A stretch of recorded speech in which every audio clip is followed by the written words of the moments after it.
In this video, I will show you how to sign out of Phantom Wallet.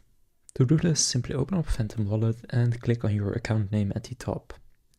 Now from here you need to have multiple accounts so that you can sign out of one or multiple.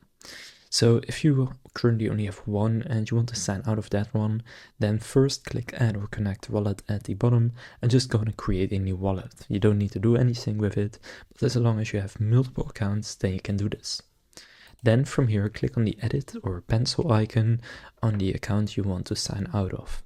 For example, I'll select account 1, and from here click remove account, and then click remove, and now I have signed out of that account. Now I could now not do it with this one, because then first I will need to add a new one, so create a new account. So that's how to sign out of Phantom Wallet.